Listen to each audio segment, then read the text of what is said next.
এবং আমাদের কথা যারা শুনছেন সমবেত বন্ধুরা, আজকে সারা ভারতবর্ষ জুড়ে আমাদের পার্টি, ভারতের কমিউনিস্ট পার্টি, মার্ক্স পার্টি, সারা দেশের আমাদের রাষ্ট্রায়ত্ত ব্যাংক, স্টেট ব্যাংক অফ ইন্ডিয়ার দপ্তরগুলির সামনে বিক্ষোভ কর্মসূচির আহ্বান জানিয়েছেন। কেন? আমাদের দেশের সর্বোচ্চ আদালত সুপ্রিম কোর্ট এই বছরের 15ই ফেব্রুয়ারি তারিখে ভারতবর্ষে বহু আলোচিত ইলেকট্রাল বন্ডকে সংবিধান বিরোধী এবং বেআইনি বলে ঘোষণা করেছে এবং ভারতবর্ষের যে রাষ্ট্রায়ত্ত ব্যাংক এসবিআই, যার মাধ্যমে রাজনৈতিক দলগুলির মধ্যে ইলেকট্রাল বন্ডের মাধ্যমে কোটি কোটি টাকা বিবন্টনের সংস্থান রাখা হয়েছিল, সুপ্রিম কোর্ট এসবিআইকে বলেছে তোমার মাধ্যমে যে বন্ড রাজনৈতিক দলগুলোর মধ্যে বিবন্টন হয়েছে, কবে হয়েছে, কিভাবে হয়েছে, কারা পেয়েছে, কত টাকা পেয়েছে, কারা এই বন্ডে টাকা দিয়েছে, তার সমস্ত বিশদ তথ্য সুপ্রিম কোর্টকে দিতে হবে।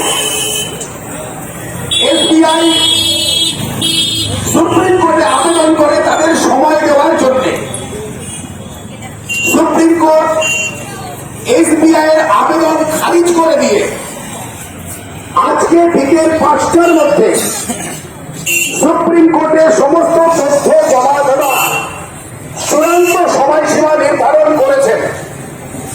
যদি এসবিআই আজকে 5টার মধ্যে সুপ্রিম কোর্টে সমস্ত নথি জমা না দেন, তাহলে সুপ্রিম কোর্টের প্রধান বিচারপতির নেতৃত্বাধীন বেঞ্চ তারা ঘোষণা করেছেন এসবিআই এর বিরুদ্ধে আদালত অবমাননার অভিযোগ আনা হবে। এসবিআই এই যে ভারতবর্ষের সর্বোচ্চ আদালতকে অমান্য করা, উপেক্ষা করা, তার বিরুদ্ধে এবং অবিলম্বে সমস্ত নথি দেশবাসীর জানবার অধিকার, সেই কারণে সমস্ত নথি অবিলম্বে সুপ্রিম কোর্টে জমা দেওয়ার দাবিতে আজকে আমরা দেশের সমস্ত এসবিআই এর সামনে এই বিক্ষোভ করছি। সুপ্রিম কোর্টের নির্দেশ ইলেকট্রাল বন্ড বেআইনি।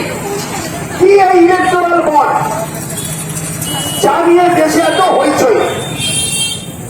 আপনাদের যদি খুব সোজা করে বলতে হয়, আমরা যে রাজ্যের বাসিন্দা, আমরা প্রতিদিন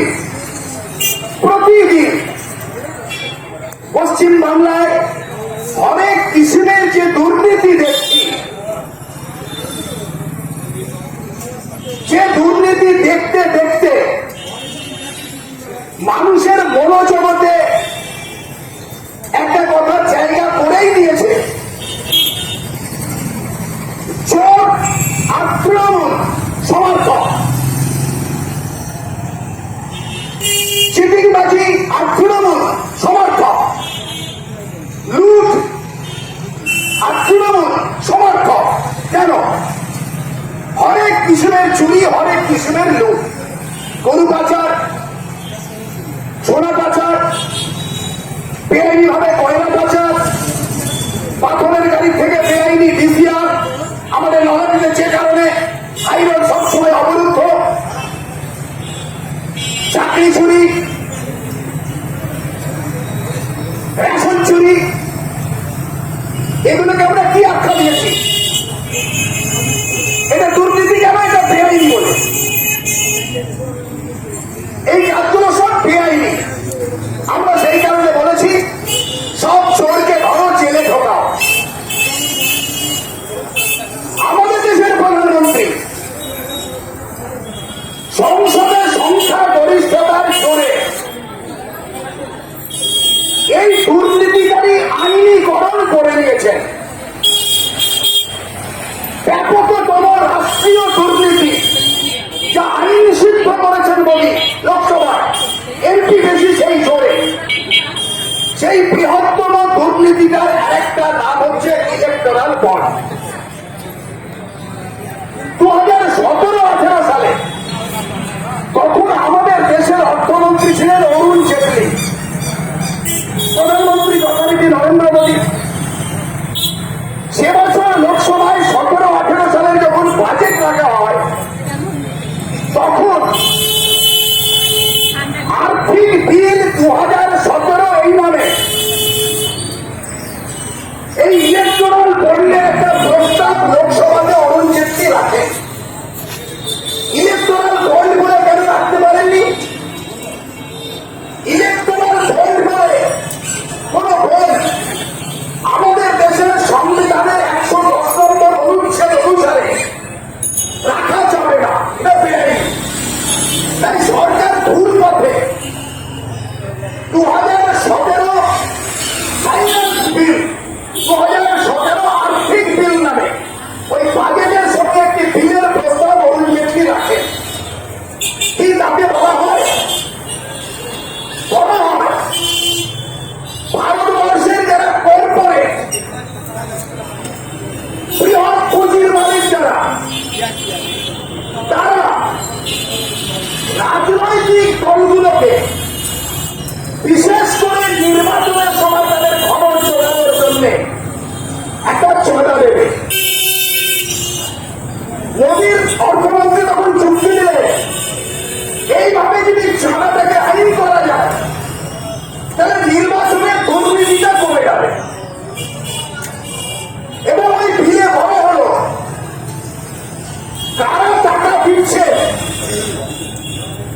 কারা নিচ্ছে, কত টাকা নিচ্ছে, সেটা সম্পূর্ণ গোপন রাখা হবে। ওই বিলে অরুণ জেটলি সংস্থান করে দিল বন্ডের মাধ্যমে চাঁদা যাবে। সমস্ত কর্পোরেট হাউস মানে পুঁজিপতিরা এই বন্ড একটি মাত্র ব্যাংকের শাখায় ব্যাংকে জমা দেবে, সেটা হচ্ছে এসবিআই। এসবিআই সমস্ত নথি গোপন রাখে, কে নিচ্ছেন গোপন, কে নিচ্ছেন গোপন, কত নিচ্ছেন গোপন। সেই সময় লোকসভায় আমাদের এমপি মোহাম্মদ হুসেন, রাজ্যসভায় আমাদের এমপি এবং আমাদের পার্টির সাধারণ সম্পাদক সিদ্ধারাম ইয়েচুরি, যেদিন এই বিল পেশ করা হয় সেই দিনই এই বিলের বিরোধিতা করেন, আপত্তি করেন এবং বক্তৃতায় বলেন লোকসভা রাজ্যসভায়।